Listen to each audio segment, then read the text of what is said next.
Hey, Chickpeas, we're back. Let's dive into something that the internet has fundamentally gotten wrong about your hormones and your periods and your cycles. A lot of people on the internet, a lot of people on social media, a lot of influencers, and even doctors are telling you that it's your hormones, it's your periods, it's your cycles, it's something to do with estrogen or progesterone.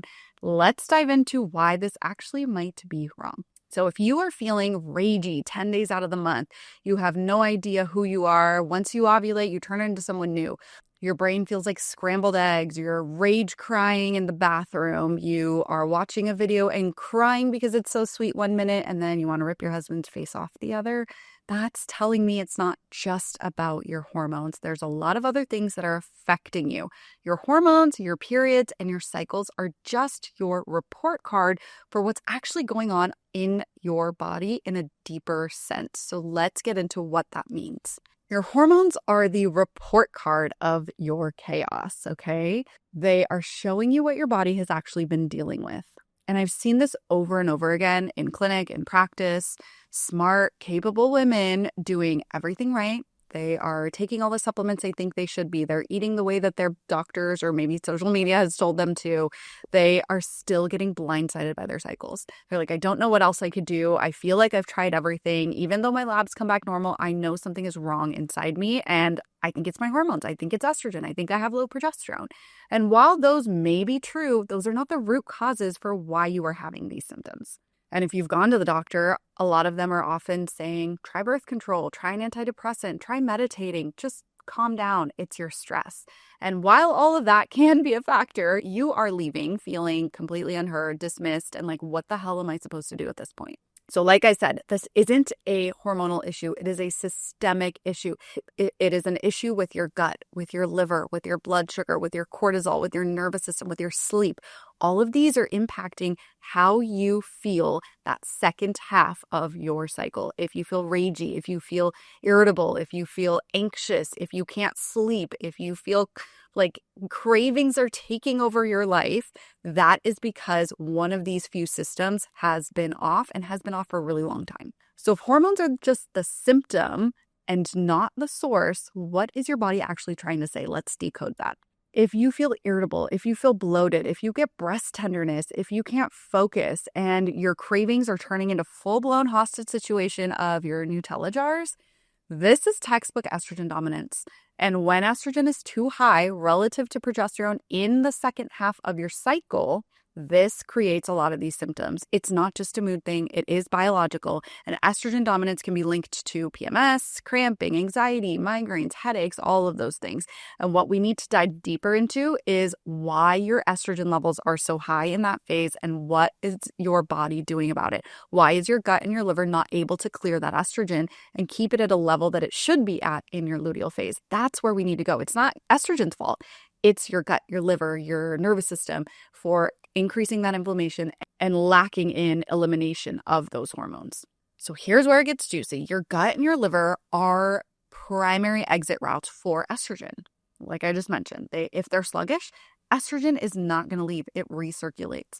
And research does confirm this. So in our gut microbiome, there is a group of bacteria called estrobolome. And estrobolome is going to control how estrogen is broken down and cleared out. There were a few studies that have shown that an imbalanced gut flora can actually cause estrogen to be reabsorbed rather than excreted. And that is going to cause those symptoms of estrogen dominance and breast tenderness and irritability, mood swings, and whatever else you might be dealing with.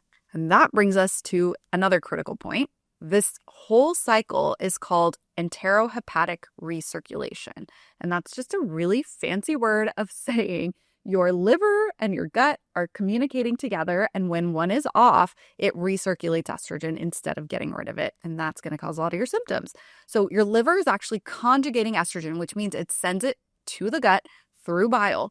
But if your gut is inflamed, or if your bacteria are overproducing an enzyme called beta-glucuronidase, or if you have issues with your bile, bam, that estrogen is going to get unpacked and reabsorbed.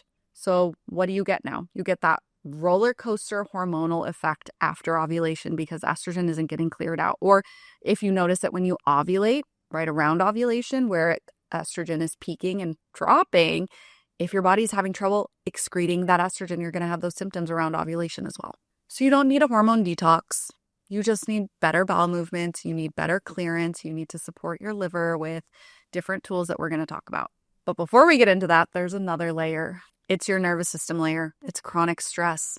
It is going to decrease your progesterone output because of our HPA axis, which is the brain and adrenal connection. So your brain is connected to all of your organs, and specifically the HPA axis is your hypothalamic pituitary adrenal axis, which is going to determine your cortisol, your adrenal function, your adrenaline, your stress response, essentially. And we often find that if your HPA axis is dysregulated, if your cortisol regulation isn't as abundant or it's too abundant, if you're making too much cortisol, if you're making not enough cortisol, or if the circadian rhythm of your cortisol is off, where it's not rising in the morning, it's rising in the evening, it's really low when you wake up, you feel really tired, you're not sleeping well, you're anxious before bed, you have racing thoughts.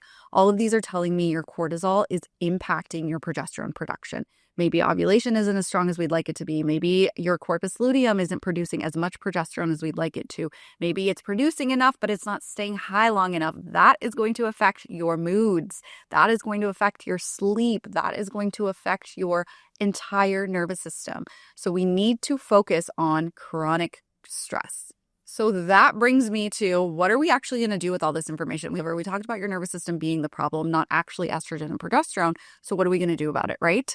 I want you to start with food, okay? We always start with our foundations first. If what you're putting into your body 3 times or more a day is not nourishing and improving your health, it is deterring from it. So that is where we're going to start. If you're eating out often, if you're always door dashing a meal, if you're never cooking at home, if you're not eating whole foods, if you're not getting enough fiber, if you're not prioritizing protein with every meal, that is going to mess up your gut, your liver, and your nervous system. So then you're going to have PMS symptoms and you're going to be blaming your hormones when really every single thing that we're putting into our body is affecting our body. It's affecting our liver, it's affecting our gut. So I want you to focus on getting fiber every meal. 8 grams of fiber with every meal. Add in chia seeds to whatever you're drinking. Add in chia pudding. Chia is my favorite way of getting fiber because it is so high in fiber. 1/4 cup of chia is 15 grams of fiber. I want you to get close to 20 to 30 a day. So it's almost half your fiber intake. So focus on fiber because fiber is the prebiotic that feeds the healthy bacteria in our gut. If we are starving our healthy bacteria, we're going to let all of those unhealthy bacteria overgrow, causing issues with estrogen circulation. Next, we're going to support our gut and our liver with hydration. If you are not drinking enough water with electrolytes, this is going to impact you. Please make sure to get at least 80 to 100 ounces every single day. I know that sounds like a lot. If you're someone who barely gets 16 ounces today, don't try and get 100 tomorrow. It's going to be too much. Start slow. Start with an extra bottle of water. Start with 2 extra bottles of water. And then once you're consistent with that, then we increase. Don't try to do everything all at once. Just start with one thing, because if it feels hard, you're not going to be consistent with it. And what we want more than the changes is consistency. Next, we're going to support our liver with nutrients like B vitamins. You can get this from any cruciferous veggie. You can get this from any dark leafy greens. You can get this from any colorful fruit or veggie. Lots of antioxidants, lots of B vitamins in those. You're also going to add castor oil packs in. This is a great way of adding in circulation for any organ that you place it over. So do it every day. Do it for at least an hour a day over your liver, over your gut, over your uterus, over your ovaries, over your thyroid.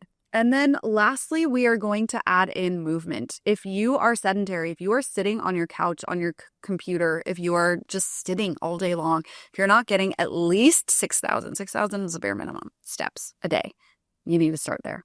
Because movement is what helps circulation, it helps digestion, it helps blood sugar, it helps so many different things. It helps your mood.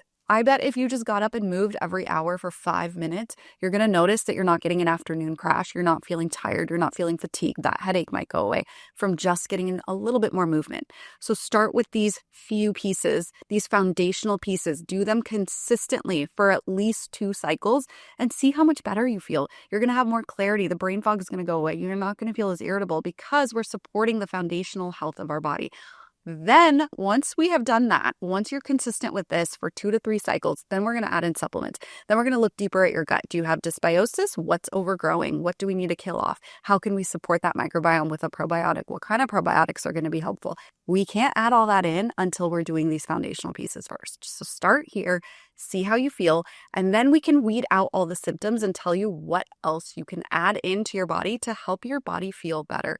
Supplements are expensive, guys. Liver support supplements can be anywhere from like $30 to $50 a bottle. And when you take them at the therapeutic dose, you might have to buy a couple of bottles at a time. It's not cheap. And if you're going to do that without addressing your foundational health, they're not going to work. You're wasting money. So do not add the supplements in if you are not doing all of these things consistently. So start here. Do it for a couple of cycles and come back and let me know how you feel. And from there, we will troubleshoot your symptoms. So when we work together, we always work on the foundations first because we are creating long-term health, not short-term wins. And if you feel like you're stuck in this journey, if you need some more one-on-one individualized support, if you need a plan that is tailored to where you're at, what your body is needing, what your hormones are asking for, then come schedule a discovery call so we can chat about that for yourself and make a plan that fits for your life. I will see you guys here next time. Let me know what questions you have about this.